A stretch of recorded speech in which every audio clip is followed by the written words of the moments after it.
Practices might have a range of policies, such as a privacy policy, a digital health access policy, My Health Record security and access policy. It's important that when you have new staff start, that as part of their induction, they're made aware of all the different policies that they have to work within.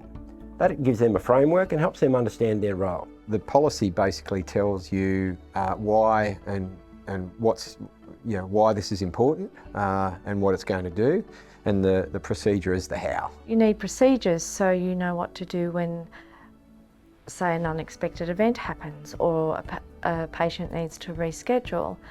And there's other considerations if a patient needs to reschedule, such as risk levels, and that's something that as a psychologist we have to continually think about. When you have multiple people implementing that process, you want it to be implemented reasonably consistently across the board. So maintaining the standards around practice, but ethics, as well. So unless you have those policies and procedures, you won't have good clinical governance, and you need excellent clinical governance to keep your company and your business safe from some of the pitfalls that happen in our profession. I would definitely start with looking at what are the clinical governances for your profession. So for mine, there are 5 clinical governances, and knowing what they are and how to address every 5 of them. I think it's important to understand what you want to do.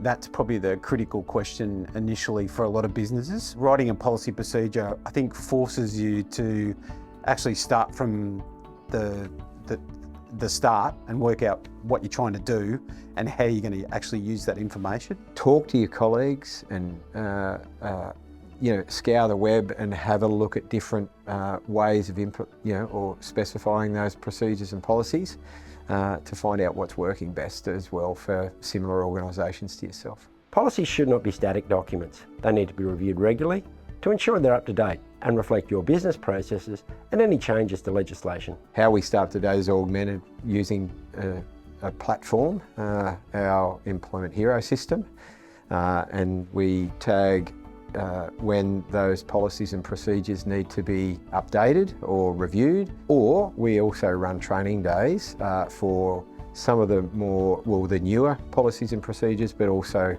other specific policy and procedures that are really important to our business. Although it seems daunting initially to do it, I think it is a good process to put yourself through that, to get a better understanding of, no, we've changed the way we do that, our clinic has grown. If you're stuck with any digital ideas or technology or come across any stumbling blocks, particularly when you're starting off, have a look at your local PHN website and see what they offer in your area for digital support.